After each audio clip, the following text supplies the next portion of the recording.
வருஷத்தை உம்முடைய நன்மையால் முடிசூட்டுகிறீர், உமது பாதைகள் நெய்யாய் பொழிகிறது. சங்கீதம் 65 சங்கீதம் 11 வாசிக்கும் பொழுது வருஷத்தை தேவன் நன்மையால் முடிசூட்டுகிறார். அனைவருக்கும் இனிய புத்தாண்டு நல்வாழ்த்துக்கள். இந்த ஆண்டு தீர்க்கமான வார்த்தை உங்களோடு நான் பேச விரும்புகிறேன். சங்கீதம் 65 சங்கீதம் 11 வாசிக்கும் பொழுது தேவனாகிய கர்த்தர் வருஷத்தை அவருடைய நன்மையால் முடிசூட்டுகிறார், அவருடைய பாதைகள் நெய்யாய் பொழிகிறது. இந்த ஆண்டு ஆசீர்வாதமான பகுதிக்குள்ளாக நீங்கள் கடந்து வந்திருக்கிறீர்கள். இந்த ஆண்டு தேவன் உங்களுடைய தேவைகளை சந்திக்கக்கூடிய பகுதிக்குள்ளாக நீங்கள் வந்திருக்கிறீர்கள். இந்த ஆண்டு தேவன் உங்களுடைய ஜெபத்துக்கும் விண்ணப்பத்திற்கும் பதில் செய்யக்கூடிய ஆண்டாக அமைகிறது. 2025 ஆண்டை காட்டிலும் 2026 நீங்கள் வெற்றியோடு வாழ்வீர்கள், விடுதலையோடு வாழ்வீர்கள். கர்த்தர் உங்களை ஆசீர்வாதத்துக்கு நேராக அழைத்து செல்வார். தேவன் சொன்ன தீர்க்கமான வார்த்தை சங்கீதம் 65 சங்கீதம் 11 சொல்லும் பொழுது வருஷத்தை உம்முடைய நன்மையால் முடிசூட்டுகிறார். அவருக்கென்று ஒரு நன்மை இருக்கிறது. தேவனுடைய நன்மையால் அவர் நம்ம என்ன செய்யறாருன்னா முடிசூட்டுகிறார். நம்ம மேல ஒரு கிரீடத்தை வைக்கிறார், நம்ம மேல ஒரு ஆசீர்வாதத்தை வைக்கிறார். இந்த நாள்ல அருமையான சகோதரா, அருமையான சகோதரியே, புது ஆண்டுக்குள் நுழைந்து கொண்டிருக்கிற தேவனுடைய பிள்ளைகளே, தேவ மக்களே, கர்த்தர் சொல்லிக் கொண்டிருக்கிற தீர்க்கமான வார்த்தை, அவர் உங்கள் பாதைகளை நெய்யாய் பொழிய பண்ணுவார். ஆசீர்வாதமான அந்த ஆசீர்வாதமான பகுதிக்கு நேராக இந்த ஆண்டு உங்களை நடத்தி செல்ல போகிறார். ஒரு 3 சம்பவம் உங்களோடு நான் பகிர்ந்து கொள்ள விரும்புகிறேன். கர்த்தர் நம்மோடு இடைபடுவாராக, பேசுவாராக. ஆதியாகமம் புத்தகம் 26 அதிகாரம் 12 வாசிக்கும் பொழுது, ஈசாக்கு அந்த தேசத்தில் விதை விதைத்தான், கர்த்தர் அவனை ஆசீர்வதித்ததினால் அந்த வருஷத்திலே 100 மடங்கு பலன் அடைந்தான். ஈசாக்கை குறித்து தேவன் பேசுகிறார், ஈசாக்கை கர்த்தர் ஆசீர்வதிக்கிறார். பிரியமானவர்களே, கர்த்தருடைய ஆசீர்வாதமே ஐஸ்வரியத்தை தரும். அதோடு தேவன் வேதனையை கூட்டார். இந்த நாள்ல ஆசீர்வதிக்கக்கூடிய ஆண்டாக, நன்மைகளின் ஆண்டாக தேவன் நம்மோடு இடைபடுகிறார். நன்மைகளின் ஆண்டு என்று தேவன் எனக்கு வெளிப்படுத்தினார். நன்மைகளின் ஆண்டு, இந்த ஆண்டு பார்க்கும் பொழுது நன்மை மாத்திரம் உங்களை பின்தொடரக்கூடிய ஆண்டாக அமையும். எனவே விசுவாசிக்கிறவன் பதறான். விசுவாசிக்கும் போது தேவனுடைய மகிமையை நீங்கள் காண்பீர்கள். அதை வாசிக்கும் பொழுது ஈசாக்கு அந்த தேசத்தில் விதை விதைத்தான். கர்த்தர் அவனை ஆசீர்வதித்ததினால் அந்த வருஷத்தில் 100 மடங்கு அறுவடை செய்தார். 100 மடங்கு ஆசீர்வாதம் அந்த வருஷத்தில் தானே, 2026 தானே, இந்த ஆண்டு தானே 100 மடங்கு ஆசீர்வாதத்துக்கு நேராக உங்களையும் என்னையும் தேவனாய் கர்த்தர் அழைத்து செல்ல போகிறார். நம்முடைய ஊழியத்தை அழைத்து செல்ல போகிறார், நம்முடைய பிசினஸ் அழைத்து செல்ல போகிறார். உங்களுடைய காரியங்கள் எங்கெல்லாம் தோல்வி முகமாக இருக்கிறதோ இனி அது வெற்றியின் முகமாக அமைய போகிறது. ஆமென். ஸ்தோத்திரம். யாக்கோபே, உன் முகம் செத்து போவதில்லை, யாக்கோபுடைய முகம் பிரகாசிக்க ஆரம்பிக்க போகிறது. இப்ப ஈசாக்கை கர்த்தர் பேசுகிறார். அதிகாரம் 26 அதிகாரத்தை வாசிக்கும் பொழுது, ஆபிரகாமின் நாட்களில் உண்டான பஞ்சத்தை அல்லாமல் பின்னும் ஒரு பஞ்சம் தேசத்தில் உண்டாயிற்று. அப்பொழுது ஈசாக்கு பெலிஸ்தருக்கு ராஜாவாகிய அபிமெலேக்கிடத்தில் கேராருக்கு போனார். அப்ப வாசிக்கும் பொழுது அந்த ஒரு பகுதியை, அப்ப கானானிலிருந்து ஒரு சற்று அந்த காசாவை நோக்கி அமர்ந்திருக்கக்கூடிய பகுதிக்கு நேராக அங்கதான் பெலிஸ்தர்கள் வாசம் பண்ணி கொண்டிருந்தார்கள். அப்ப அங்க அபிமெலேக்கு என்னும் இடத்துல அங்க போகிறத பார்க்கிறோம். ஆனால் அங்க போகும்பொழுதும் சூழ்நிலை வறட்சியாக இருக்கிறது. அங்கு போகும்பொழுதும் வறட்சியான சூழ்நிலையாக இருக்கிறது. ஆனால் தேவன் சொல்லக்கூடிய வார்த்தை, கர்த்தர் அவனுக்கு தரிசனமாகி, எகிப்துக்கு போகாமல் நான் உனக்கு சொல்லும் தேசத்தில் குடியிரு, எகிப்துக்கு போக வேண்டாம் என்று வாக்கு பண்ணுகிறார். ஏனென்றால் தேசத்தின் முகம் பஞ்சத்தில் கொடுமையாக இருக்கிறது.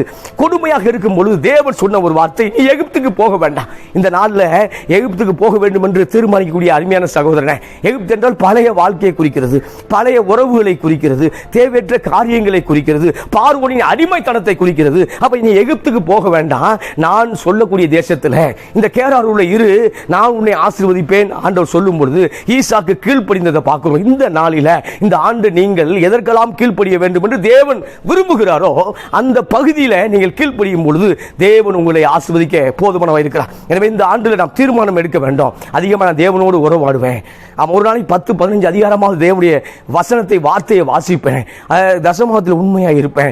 தேவனுக்கு என்று காரியத்தை செய்வேன். இப்ப பரிசுத்தமாய் வாழுவேன். பகுதி நேர பரிசுத்தம் அல்ல, முழு நேர பரிசுத்தமாய் வாழ விரும்புகிறேன். சனி ஞாயிறு மட்டும் பரிசுத்தம் அல்ல, தேவன் உண்டாக்கின 7 நாட்களிலும் 24 அப்ப 7 நாட்கள் நான் பரிசுத்தமாயிருப்பேன். முழு நேர ஊழியத்தை போல முழு நேரமும் பரிசுத்தமாயிருப்பேன் என்று சில தீர்மானங்களை இந்த ஆண்டு எடுக்கும் பொழுது நிச்சயமாக நீங்க ஆசீர்வதிக்கப்பட முடியும். அப்ப ஈசாக்கு கீழ்ப்படிந்தான். பிரியமானவர்களே, ஈசாக்கு கீழ்ப்படிய போது தேவன் 100 மடங்கு ஆசீர்வாதத்துக்கு நேராக பல ஆண்டுகளுக்கு அப்புறம் அல்ல, அந்த ஆண்டு தானே, அந்த வருஷத்தில் தானே தேவனாய் கர்த்தர் ஈசாக்கு ஆசீர்வதித்தார். இந்த 2026 தானே தேவன் உங்களை ஆசீர்வதிக்க அவர் போதுமானவராக இருக்கிறார். எனவே தடப்பட்ட காரியத்தை குறித்து பெருசா சிந்திக்க வேண்டாம். தேவனுடைய வார்த்தையை சிந்திங்க. தடைப்பட்ட காரியங்கள், அற்புதம் தடைப்பட்டிருக்கிறதோ, அற்புதத்தை கைக்கு வந்து அற்புதத்தை இழந்து விட்டீர்களோ, கவலை கொள்ள வேண்டாம். அன்பு சகோதரியே, அன்பு சகோதரா, தேவன் நிச்சயமா இன்றைக்கும் அற்புதங்களை செய்ய அவர் துவங்கி விட்டார். ஆமென். அதை சொல்லும் பொழுது, இந்த தேசத்தில் வாசம் பண்ணு, நான் உன்னோடு கூட இருந்து உன்னை ஆசீர்வதிப்பேன், நான் உனக்கும் உன் சந்ததிக்கும் இந்த தேசத்தை யாவையும்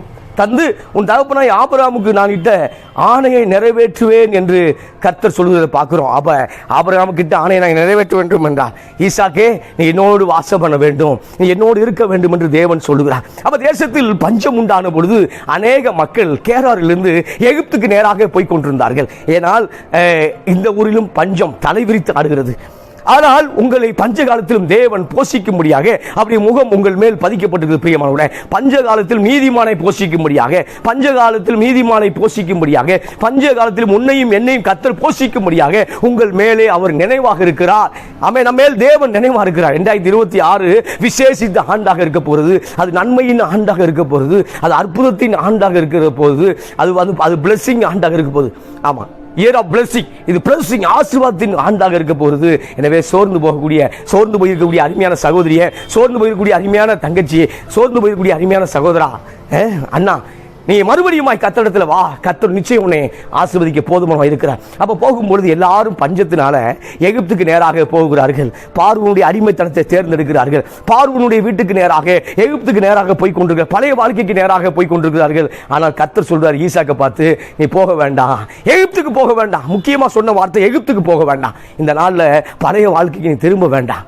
ஆமா, குடி வெறிக்கு திரும்ப வேண்டாம். தேவையற்ற உறவுக்கு நேராக திரும்ப வேண்டாம். பரிசுத்தத்துக்கு நேராக திரும்பும் பொழுது, ஈசாக்கு தேவனுடைய வார்த்தையை கீழ்ப்படியும் பொழுது ஈசாக்கை கர்த்தர் ஆசீர்வதித்தார். அதில் வாசிக்கும் பொழுது இப்ப நம்ம வாசிக்கும் பொழுது புரியும். அப்ப அதே தேசத்துல கர்த்தர் ஆசீர்வதித்தார். தேசத்துல வறட்சி உண்டு பிரியமானவர்களே, தண்ணீர் பற்றாக்குறை பிரியமானவர்களே, அற்புதம் நடக்கவில்லை பிரியமானவர்களே. ஆனால் ஈசாக்கு விதை விதைக்கும் போது அதே விதை, அதே மண், அதே கிளைமேட், கால சூழ்நிலை. ஆனால் ஈசாக்கு காரியம் மாத்திரம் வாய்த்ததை பார்க்கிறோம். இந்த நாள்ல அப்படி வேதத்தில் இரவும் பகலும் தியானமா இருக்க மனுஷன் பாக்கியவான், அவன் செய்வதெல்லாம் வாய்க்கும். இந்த ஆண்டு அப்படி வேதத்தில் அதிகமாய் தியானிங்க. அப்படி வேத வசனத்தை, வார்த்தையை இரவும் பகலும் தியானிங்க. அப்படி வார்த்தையின் மேலே கவனமாயிருங்க. அவர் வார்த்தை என்ன குறித்து என்ன சொல்லுது, அவர் வாக்குத்தத்தம் நிச்சயம் நிறைவேறுமே. என் சந்ததி பெருகும் என்று சொல்லப்பட்டிருக்கிறது, என் சந்ததி பூமியை சுதந்திரத்துக் கொள்ளும் என்று சொல்லப்பட்டிருக்கிறது. இதெல்லாம் ஈசாக்கு நினைத்து நினைத்து தேசத்தை சுதந்திரத்துக் கொள்ளக்கூடிய அளவுக்கு தேவன் ஈசாக்கை ஆசீர்வதித்தார். Price the Lord. அப்ப எகிப்துக்கு போக வேண்டாம், பழைய வாழ்க்கைக்கு போக வேண்டாம், பழைய அடிமைத்தனத்துக்கு போக வேண்டாம். எனவே ஈசாக்கு கீழ்ப்படித்ததுனால அதை வாசிக்க விரும்புகிறேன். 26ஆம் அதிகாரம் 12 ஈசாக்கு அந்த தேசத்தில் விதை விதைத்தான். கர்த்தர் அவனை ஆசீர்வதித்ததினால அந்த வருஷத்தில் 100 மடங்கு பலன் அடைந்தான். இந்த ஆண்டு பலன் அனுபவிக்கக்கூடிய ஆண்டு, பலனை பெற்றுக்கொள்ளக்கூடிய ஆண்டு. உலக மக்களுக்கு முன்பாக, உன்னுடைய சத்துருக்களுக்கு முன்பாக நீ ஆசீர்வதிக்கப்படக்கூடிய ஆண்டு.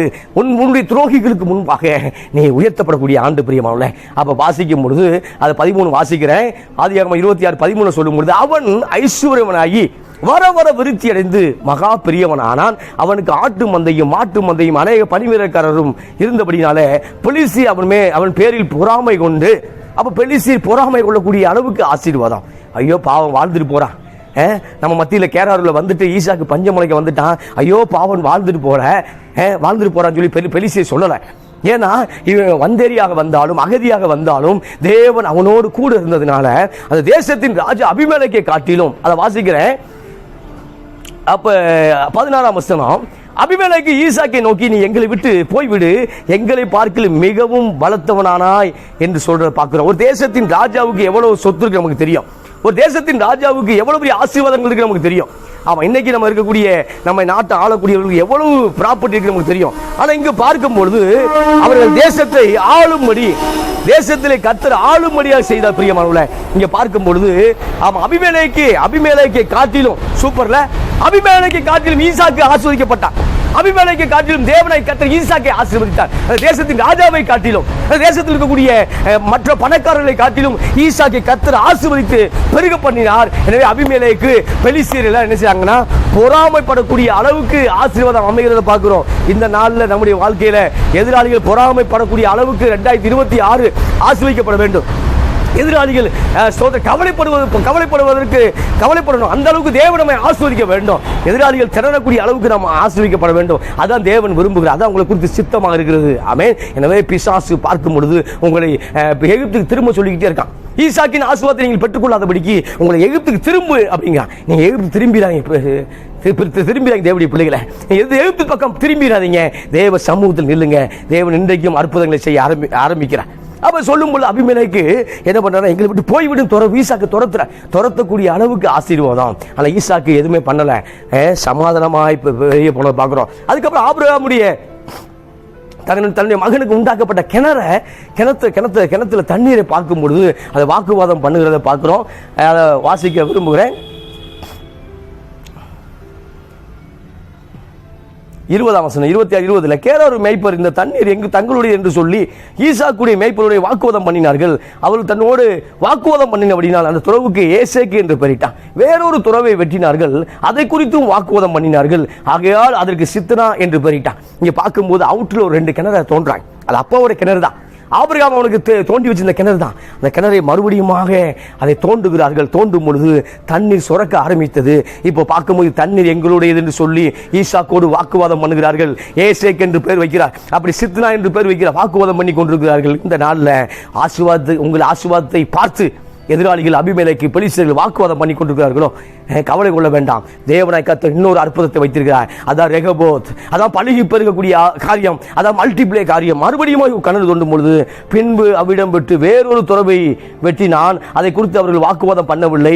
அப்பொழுது அவன் நம் தேசத்தில் பழுகும்படிக்கு இப்பொழுது கர்த்தர் நமக்கு இடம் உண்டாக்கினார் என்று சொல்லி அதை ரெகோபோத் என்று பெயரிட்டான். ரெகோபோத் என்றால் பழுகுதல், ரெகோபோத் என்றால் மல்டிப்ளே, ரெகோபோத் என்றால் பழுகி பெருகக்கூடிய ஆசீர்வாதம். இந்த காலை வேளையில கிறிஸ்துவுக்கு மிகவும் பிரியமான அன்பு தேவனுடைய பிள்ளைகளே, 2026ஆம் ஆண்டு கர்த்தர் உங்களுக்கு ரெகோபோத்தை காண்பிக்கிறார். கர்த்தர் உங்களுக்கு ரெகோபோத்தை ஏற்படுத்தி வைத்திருக்கிறார். இந்த நாள்ல ஏசேக்கு வந்திருக்கிறது 2025, சித்னா வந்தது 2025. ஆனால் 2026 ரெகோபோத்துக்கு நேராக பரிசுத்த ஆவியானவர் இந்த நாள்ல உங்களை தள்ளி கொண்டிருக்கிறார். Praise the lord. ஆமென். விசுவாசிகள் மாத்திரம் கைகளை உயர்த்தி ஆமென் சொல்லுங்களேன். ஆமென். அப்ப இப்போ சொல்லும் பொழுது 2 கிணறு எங்களோடு சொல்லி அந்த மேய்ப்பர்கள் கேராரூர் மேய்ப்பர்கள் வாக்குவாதம் பண்ணினார்கள். அப்ப 3வது கிணறை குறித்து வாக்குவாதம் பண்ணல. ஏன்னா அவனுக்கே மனச்சாட்சி குத்த ஆரம்பிச்சிருச்சு. ஈசாக்குடைய பிரயாசத்தில் கர்த்தர் கூட இருக்கிறார் என்று அறிந்து கொண்டார். இப்ப பார்க்கும்பொழுது 3வது துறவை கிணறை வெட்டும் பொழுது அவர்கள் என்ன செய்யாங்கன்னா, ஈசாக்கோடு யுத்தம் பண்ணவில்லை, பிரச்சனை பண்ணவில்லை, மாறாக விட்டு விட்டார்கள். கர்த்தர் சொல்லுகிறார், ஈசாக்கை பெருகும்படியாக, ஈசாயை ஆசீர்வதிக்கும்படியாக ஒரு தீர்மானத்தை எடுத்திருந்தார். அந்த தீர்மானம் தான் ரெகோபோத். Price the Lord. இந்த காலை வேளையில உங்களுக்கென்று தீர்மானத்தை கர்த்தர் எடுத்திருக்கிறார். ஒரு பிள்ளைகள் வாழ்க்கை ஒரு தீர்மானத்தை எடுத்திருக்கிறார். இந்த ஆண்டு திருமண காரியங்கள் ஒரு தீர்மானத்தை எடுத்திருக்கிறார். பிள்ளைகள் மேற்படிப்புக்கு ஒரு தீர்மானத்தை எடுத்திருக்கிறார். ஆமென். மேற்படிப்புக்கு மாத்திரமல்ல, அநேகர் வெளிநாடு போகணும் விரும்புறீங்க, ஆசீர்வாதத்துக்கு நேராக போக வேண்டும் என்று விரும்புறீங்க. அந்த ஆசீர்வாதத்துக்கு நேராக தேவன் உங்களை அவர் நடத்தி கொண்டிருக்கிற பிரியமானவர்களே. அப்ப பார்க்கும் பொழுது அபிமெலேக்கு அதே 26 அதிகம் 26 அபிமெலேக்கு அவன் சிநேகிதனாகிய அகுசாத்துக்கும் அவன் சேனாதிபதிய பீகோலும் கேரகவடத்தில் வந்தார்கள். அப்போ ஈசாக்கு அவர் ஏன் என்னிடத்தில் வந்தீர்கள், நீங்கள் என்னை பகைத்து என்னை உங்களிடத்தில் ராகவை துரத்தி விட்டீர்களே என்றான். அதற்கு அவர்கள் நிச்சயமாய் கர்த்தர் உம்மோடு கூட இருக்கிறார் என்று கண்டோம், ஆகையால் ஒரு தீர்மானம் எடுங்க, ஆகையால் ஒரு சமாதான ஒப்பந்தம் செய்ய விரும்புகிறோம் என்று சொல்லி அந்த தேசத்தின் ராஜா ஒரு அகதியாய் வந்த ஈசாக்கு இடத்துல ஒப்பந்தம் செய்யக்கூடிய அளவுக்கு தேவன் ஈசாக்கை ஆசீர்வதித்த பிரியமானவர்களே. அப்ப ஈசாக்குடைய பின்புலம் யாருன்னா கர்த்தர். உங்களுடைய பின்புலம் யாருன்னா கர்த்தர். ஊழியத்தில் நம்முடைய பின்புலம் கர்த்தர், பிசினஸ் நம்முடைய பின்புலம் கர்த்தர், எல்லா காரியத்திலும் பின்புலம் கர்த்தராக இருக்கிறார். எனவே இந்த நாளில் பின்புலமாக இருந்து உங்களை அவர் ஆசீர்வாதத்துக்கு நேராக அழைத்து செல்வாராக. இன்னொரு வசனத்தை நான் வாசிக்க விரும்புகிறேன். யோசுவா புத்தகம் 5ஆம் அதிகாரம் 12 வாசிக்கும் பொழுது, யோசுவா புத்தகம் 5ஆம் அதிகாரம் 12 வாசிக்கும் பொழுது, அவர்கள் தேசத்தின் தானியத்திலே புசித்த மறுநாளிலே மன்னா பெய்யாமல் ஒளிந்தது, அது மூலம் இஸ்ரவேல் புத்திரருக்கு மன்னா இல்லாமல் போய் அவர்கள் கானான் தேசத்து பலனை அந்த வருஷத்தில் தானே புசித்தார்கள். சூப்பர்ல. அந்த வருஷத்தில் தானே ஈசாக்கு 100 மடங்கு ஆசீர்வாதம். இங்க அந்த வருஷத்தில் தானே கானானுடைய ஆசீர்வாதத்தை சுதந்திரித்துக் கொண்டார்கள். அந்த வருஷத்தில் தானே அதை புதுப்பித்தார்கள். ஆமா, 2026 தானே ஆசீர்வாதம், 2026 தானே குழந்தை பாக்கியம், 2026 தானே உயர்வு, பதவி உயர்வு, 2026 தானே பொருளாதார நெருக்கடியிலிருந்து வெளிவரக்கூடிய சூழ்நிலை. 2026 தேவன் உங்களுக்கு என்று ஒரு மகத்துவமான திட்டங்களை வைத்திருக்கிற பிரியமானவர்களே. அதை வாசிக்கும் பொழுது இஸ்ரவேல் மக்கள் 40 ஆண்டுகள் வனாந்தரத்தில் வந்து கொண்டிருக்கிறார்கள். இப்ப எரிகோ பட்டணத்தை சுதந்திரித்துக் கொள்ள வேண்டும். அப்ப யோசுவா 6ஆம் அதிகாரத்தில் பார்க்கும் பொழுது எரியோ பட்டணம் மூடப்பட்டிருக்கிறது. எரியோ பட்டணத்துடைய கதவுகள் மூடப்பட்டிருக்கிறது. அப்ப கோட்டைக்கு வெளியே அவர்கள் பாளையம் இறங்கியிருந்தார்கள். அப்ப கோட்டைக்குள்ள ஊர் இருக்குது, கோட்டைக்கு வெளியில எரியோ மக்களுடைய தானியங்கள், எரியோ மக்களுடைய ஆசீர்வாதங்கள் அது பரவி கடந்தது.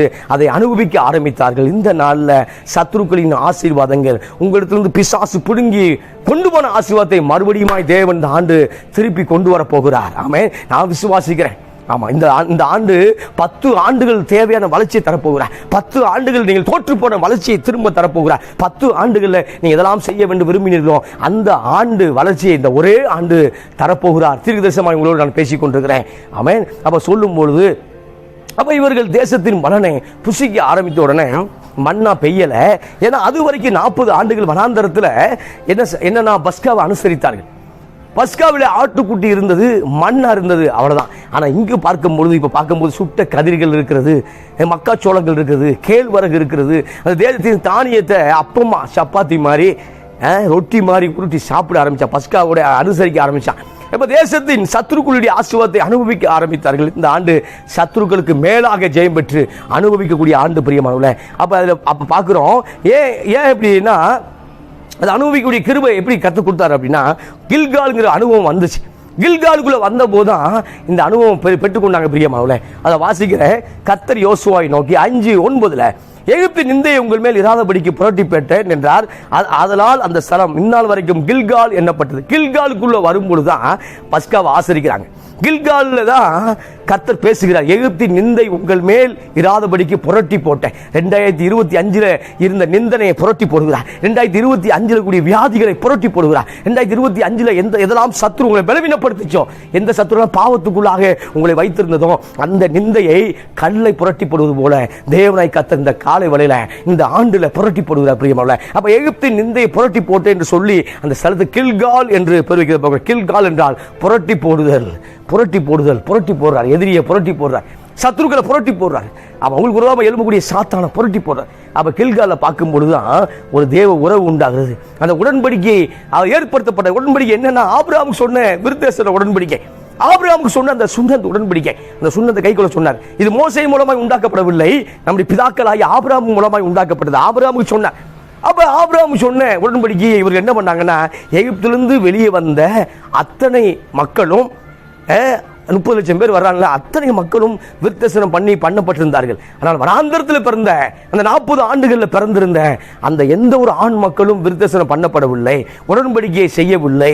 எனவே இந்த ஆண்டு ஆமா உடன்படிக்கையை நாம் கை கொள்ளும் பொழுது, தேவன் என்ன சொன்னாரோ அதை விசுவாசிக்கும் பொழுது, அந்த வாக்குத்தத்தத்தின் மையத்தில் நான் இருக்கும் பொழுது நிச்சயமாய் ஆசீர்வதிக்கப்படுவேன். அப்ப அந்த யோசுவா சொல்லும் பொழுது அப்ப விருத்தசனம் பண்ணுகிறார். அந்த விருத்தசனம் பண்ணக்கூடிய இடத்து அதுக்கப்புறம் தான் அவர் என்ன பண்றாருன்னா, 7ஆம் வசனம் வாசிக்கிற 5:7 அவர்களுக்கு பதிலாக அவர்கள் எலும்ப பண்ணின ஒரு பிள்ளைகளை யோசுவா விருத்தசனம் பண்ணினார். வழியிலே அவர்களை விருத்தசனம் பண்ணாததினால் அவர்கள் விருத்தசனம் இல்லாதிருந்தார்கள். அப்ப வழியில பண்ணல. 40 ஆண்டுகள் சீனாய் வனாந்தரத்தை சுத்திக்கிட்டு இருக்காங்க. ஆமா, அப்ப வனாந்தரமாய் காதேஸ் பர்னயா, இப்படி வனாந்தரமாய் 40 ஆண்டுகள் சுத்தி கொண்டிருந்தார்கள். அங்கு எங்கும் விருத்தசனம் பண்ணப்படவில்லை. ஆமா, எங்கும் அந்த உடன்படிக்கை கை கொள்ளவில்லை. இந்த காலை வேளையில 2025 முடிய நேற்று வரை தேவன் சொன்ன வாக்கு தத்தத்தை நீயும் நானும் மறந்து போய் கிடக்கிறோம். தேவன் விட வேண்டிய அந்த பாவத்தை நீயும் நானும் விடவே இல்லை.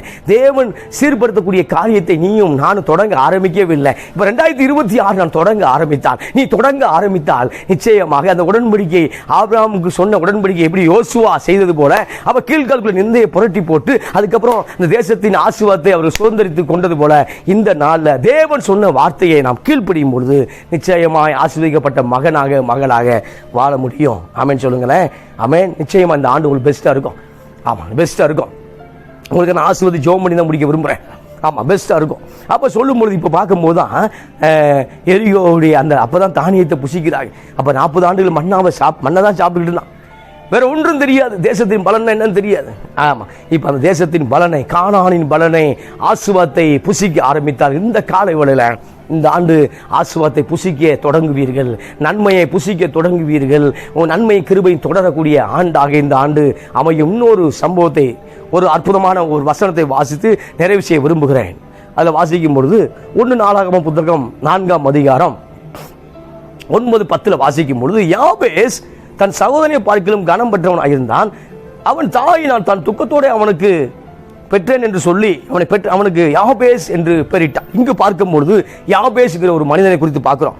ஆமா, மெல்கிதேசேக்கு மாதிரி யாபேஸை குறித்து பெரிய வரலாறு இல்லை, புதிய ஏற்பாட்டில் பெரிய வரலாறுலாம் இல்லை, யாபேஸை குறித்து பெரிய ஒரு காரியங்கள்லாம் சொல்லப்படலை. ஆனால் ஒன்று சொல்லப்பட்டிருக்கிறது, அவன் சகோதரனை பார்க்கிலும் ஆசீர்வதிக்கப்பட்டவனாக இருந்தான். அவன் சகோதரனை பார்க்கிலும், பங்காளிகளை காட்டிலும், ரிலேஷனை காட்டிலும், சொந்த பந்தங்களை காட்டிலும் யாபேஸ் ஒரு ஆசீர்வாதத்துக்கு நேராக இருந்தான். இந்த காலை வேளையில யாபேஸாக, ஆமா, யாபேஸை பார்க்கும் பொழுது துக்கம் என்று அவன் தாய் பேர் வச்சதை பார்க்கிறோம். ஒரு நல்ல பேர் வைக்கல தாய். இந்த நாளில் நம்முடைய தாய் நம்மை மறந்தாலும், தகப்பன் நம்மை விட்டு போனாலும், நிச்சயமாய் தேவன் உங்களை ஆசீர்வதிக்க, தேவன் உங்களை வழிநடத்த அவர் போதுமானவர் இருக்கிறார். தாவீது சொல்லும் பொழுது, தகப்பனும் தாயும் என்னை கைவிட்டாலும் கர்த்தர் என்னை சேர்த்துக் கொள்வார். அற்புதமான ஒரு வார்த்தை. இந்த நாளில் தகப்பனை அற்றோ தாயோ அற்றோ இந்த 2026 என்ன செய்ய போறோம் தெரியல என்கிற கேள்விக்குறியோடு இருக்கக்கூடியவர்கள், கர்த்தர் உங்களுக்கு காப்பாளராக, கர்த்தர் உங்களை நடத்துகிறவராக, கர்த்தர் உங்களுடைய கானானுக்குள் சேர்க்கிறவராக, கர்த்தர் உங்களை நித்தியத்துக்கு நேராக நடத்துகிறவராக இந்த நாளில் அவர் வெளிப்பட ஆரம்பிக்க போகிறார். பைசலால். எனவே அவரை நம்புங்கள், அவரை நினைத்துக் கொள்ளுங்கள், அவரோடு பயணிங்கள். கர்த்தர் உங்களை ஆஸ்வதிக்க போகிறார். ஆமென். அப்ப யாபேஸ் சகோதரி பார்க்கிலும் கனம் பெற்றவனாக இருந்தான். ஆஸ்வதிக்கப்பட்ட சூழ்நிலையை யாபேஸ் காணப்பட்டான். ஆனால் தாய் சொன்ன வார்த்தை துக்கம் என்று யாபேஸை அழைத்தான். துக்கம் என்று சொல்லிதான் அழைத்தான், துக்கம் என்று பேரிட்டான். ஆமா, கர்த்தர் சொல்ற உன் துக்கம் சந்தோஷமாய் மாறும். 2025 துக்கத்தோடு இருக்கக்கூடிய சகோதரா, உன் துக்கம் சந்தோஷமாய் மாறும். சூப்பர்ல, அருமையான வார்த்தை. உன் துக்கம் சந்தோஷமாய் மாறும். இங்க யாபேஸ் சொல்லும் பொழுது அவன் கனம் பெற்றவனாக இருந்தான். அவனை பார்க்கிறவர்களாம் துக்கம் என்று அழைத்தார்கள். துக்கம், ஆமா, துக்கம் வந்துருச்சுன்னு சொல்லி அழைக்கிறாங்க. துக்க வீட்டுக்கு போகல, யாபேஸ் ஒரு வீட்டுக்கு வந்தாவே துக்க வீடா மாறிடுது. அப்படிப்பட்ட சூழ்நிலையில யாபேஸ் ஒரு முடிவு பண்ணுகிறார். என்னன்னா, கர்த்தருடைய ஆசீர்வாதமே ஐஸ்வர்யம் தரும், வேதனை அதோடு கூட்டா. அப்ப என்னை ஆசீர்வதிக்கிறவர் யார் என்று யாபேஸ் அறிந்து கொண்டதுனால ஒரு காரியத்தை செய்ய துவங்குகிறார். யாபேஸ் இஸ்ரவேலின் தேவனை நோக்கி செபிக்க ஆரம்பிக்கிறார். பிரைஸ். இந்த நாளில் செபிக்க தொடங்குங்கள், தேவனுடைய உறவுக்குள்ளாக பயணிக்க தொடங்குங்கள், தேவனுடைய வார்த்தைக்குள்ளாக வளர தொடங்குங்கள். அவருடைய வார்த்தை உங்களை வாழ வைக்கும், அவருடைய உறவு உங்களை பலப்படுத்தும். அப்ப சொல்லும் பொழுது யாபேஸ் இஸ்ரவேலின் தேவனை நோக்கி, தேவரீர் என்னை ஆசீர்வதிக்க வேண்டும். முதலாவது தேவனுடைய ஆசீர்வாதம் வேண்டும், மனுஷனுடைய ஆசீர்வாதம் அல்ல. தேவனுடைய ஆசீர்வாதம் 2026 வேண்டும். என் எல்லையை பெரிதாக்க வேண்டும். இரண்டாவது காரியம், என் பவுண்டரி லைனை பெரிதாக்க வேண்டும். ஆமா, நம்ம அதைத்தாரும் இதைத்தாரும் ஜெபம் பண்ணிட்டு இருக்கோம். ரேஷன் கடையில் நிற்கிற மாதிரி, மளிகை கடைக்கு ரிப்போர்ட் மாதிரி நம்ம சொல்லிக்கிட்டு இருக்கோம். ஆனால் இங்கு யாபேசுடைய பிரேயரை பார்க்கும் பொழுது இந்த 4 காரியங்கள் உங்களோட பகிர்ந்து கொள்ள விரும்புகிறேன். அந்த 4 காரியத்திலே எல்லாம் அடங்கி இருக்கிறது. அப்ப தேவரினை ஆசீர்வதிக்க வேண்டும், என் எல்லையை பெரிதாக்க வேண்டும், ஆசீர்வாதமான எல்லை, என் பவுண்டரி லைனை இன்னமும் கொஞ்சம் பெருசாக்குங்க என்று யாபேஸ் ஜெபிக்க தொடங்கும் பொழுது தேவன் கிரியை செய்ய ஆரம்பிக்கிறார். அப்ப சொல்லும் பொழுது, என் எல்லையை பெரிதாக்கி உங்கள் கரம் என்னோடு இருந்து, கரம் என்னோடு இருக்க வேண்டும். கர்த்தர் கரம் என் மேல, தேவ கரம் என் மேல, மனுஷர் கரம் என் மேல வைக்க வேண்டாம். மனுஷர் கரம் மனுஷருக்கு நம்ம மேல வைக்கும் போது இரிட்டேட் ஆயிரும். மனுஷர் கரம் நம்மை ஒடுக்கும். ஆனா கர்த்தர் கரம் நம்மை ஆசீர்வதிக்க ஆரம்பிக்கிறது. அப்ப சொல்லும் பொழுது என்ன சொல்றாங்கன்னா, உங்கள் கரம் என்னோடு இருக்க வேண்டும். அப்ப யாபேசுடைய தீர்மானம் பார்க்கும்போது அற்புதமான ஒரு ஜெபம், ஆசீர்வாதமான ஜெபம். அப்ப என் எல்லையை பெரிதாக்க வேண்டும் யெகோவா. அது மாத்திரமல்ல பிதாவே, நீ எங்களோ உங்களுடைய கரம் என்னோடு கூட இருக்க வேண்டும். என்னை வழி நடத்தக்கூடிய கரம், என்னை ஆசீர்வதிக்கக்கூடிய கரம், என்னை விருத்தியாக்கக்கூடிய கரம், உங்களுடைய கரம் என்னோடு கூட இருக்க வேண்டும். அதுக்கப்புறம் தீங்கு என்னை துக்கப்படுத்தாதபடிக்கு அதற்கு என்னை விலக்கி காத்தருளும் என்று வேண்டிக் கொண்டான். அவன் வேண்டிக் கொண்டதை தேவன் அருளினார். Price the Lord. கர்த்தருக்கு மகிமை உண்டாகட்டும், கர்த்தரே மகிமைப்படுவாராக. அப்ப யாபேஸ் வேண்டிக் கொண்டதை தேவன் அவனுக்கு கொடுத்தார். பிரியமானவர்களே, இந்த நாளில் அநேக யாபேஸை போலக்கூடிய உங்களுக்கு தேவன் வெளிப்பட போகிறார். அநேக துக்கங்களை இந்த ஆண்டு மகிழ்ச்சியின் எல்லைக்குள்ளாக நீங்கள் கொண்டு வரப்படுவீர்கள். மகிழ்ச்சியின் எல்லைக்குள்ளாக கர்த்தர் உங்களை தள்ள போகிறார். Price the Lord. அப்ப யாபேஸ் ஜெபிக்கும் போது என்ன ஜெபிக்கிறார்னா, தீங்கு என்னை துக்கப்படுத்தக்கூடாது. அப்ப யாபேஸ் வாழ்க்கையில தீங்கு வரல நினைக்கிறீங்களா? இல்ல, நிறைய தீங்கு வந்துருச்சு. ஆனா யாபேஸ் தீங்குல தேங்கி கிடக்கவில்லை. அதைத்தான் நான் சொல்ல விரும்புறேன். யாபேஸ் அந்த தீங்குல அந்த ஒரு காரியம் நெகட்டிவா நடந்துருச்சேன்னு சொல்லி அதுல நிக்கல. அதுக்கு அடுத்த நகர்வுக்குள்ளாக யாபேஸ் நடக்க ஆரம்பித்தார். யாபேஸை தேவன் நடத்தினார். அப்படி நடத்த வேண்டும் என்று ஜெபித்தார். அப்ப சொல்லும்போது தீங்கு என்னை துக்கப்படுத்தாதபடிக்கு அப்படின்னா ஒரு தீங்கு நேற்று நடந்த காரியங்கள், போன ஆண்டு நடந்த காரியங்கள், அந்த ஆண்டிலே நான் தேங்கி இருக்க கூடாது, நான் அடுத்த நகர்வுக்குள்ளாக தேவனே நான் போக வேண்டும் என்று வேண்டிக் கொண்டார். வேண்டிக் கொண்டதை தேவன் அருளினார். இந்த நாளில் கர்த்தர் ஈசாக்கை ஆசீர்வதித்த அந்த வருஷத்தில் ஒரு பலன், 2026 ஒரு பலன். Price the Lord. அந்த தேசத்தின் வருஷத்தில் தானே அந்த கனியை புசித்தார்கள், அந்த தேசத்தின் அந்த அந்த தானியத்தை புசித்தார்கள். அந்த வருஷத்துல 2026 ஒரு பெரிய பிளஸிங். அப்ப யாபேஸ் ஜெபிக்கிற அந்த வருஷத்துல ஒரு பெரிய பிளஸிங். எனவே இந்த 2026 புதிய ஆசீர்வாதத்துக்கு நேராக நீங்கள் நடத்தப்படுவீர்கள். உங்களுக்கு ஜெபிக்க விரும்புகிறேன். ஜெபிப்போமா? நல்ல பிதாவே, நன்றியோடு துதிக்கிறோம், ஸ்தோத்திரிக்கிறோம் ஆண்டவரே. ஆண்டவர் இந்த 2026 ஆண்டு உங்களுடைய பிள்ளைகளுக்கு ஜெபிக்கிறேன். உங்களுடைய பிள்ளைகளை ஆசீர்வதிக்கும்படியாக ஜெபிக்கிறோம். நன்மையும் கிருபையும் உங்களுடைய பிள்ளைகள் வாழ்க்கையை தொடர்வதாக, தேவைகளை உங்களுடைய பிள்ளைகளுக்கு இதை சந்திக்கும்படியாக ஜெபிக்கிறோம். கடன்கள் மாறுவதாக, வியாதிகள் மாறுவதாக, தேவையற்ற காரியங்கள் உங்களுடைய பிள்ளைகளை வெளியே கொண்டு வரும்படியாக ஜெபிக்கிறோம், ஸ்தோத்திரிக்கிறோம் ஆண்டவரே. கர்த்தர் யாபேசை ஆசீர்வதித்தவர், கர்த்தர் ஈசாக்கை ஆசீர்வதித்தவர், கர்த்தர் யோசுவாவை ஆசீர்வதித்தவர், கில்காலில் நிந்தை புரட்டி போட்டவர். இந்த நாளில் புதிய ஆசீர்வாதத்துக்கு நேராக உங்களுடைய பிள்ளைகளை கொண்டு செல்லும்படியாக ஜெபிக்கிறோம், ஸ்தோத்திரிக்கிறோம் ஆண்டவரே.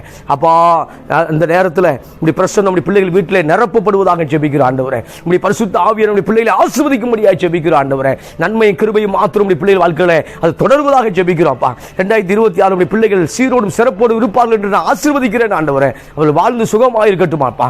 கர்த்தர் கொடுத்த அதிகாரத்தின்படி நான் அவளை ஆசீர்வதிக்கிறேன் ஆண்டவரே. அவர்கள் பலப்படுத்துங்க ஆண்டவரே. அவர்கள் ஆண்டவரை சோர்ந்து போய் உள்ளே தேற்றுங்க ஆண்டவரே. இந்த 2026 பெஸ்ட்டுக்கு நேராக உங்களுடைய பிள்ளைகள் நடத்தும்படியாக ஜெபிக்கிறோம், ஸ்தோத்திரிக்கிறோம் ஆண்டவரே. தொடர்ந்து காத்துக்கொள்ளுங்க இயேசுவின் நாமத்தில் பிதாவே, ஆமென், ஆமென்.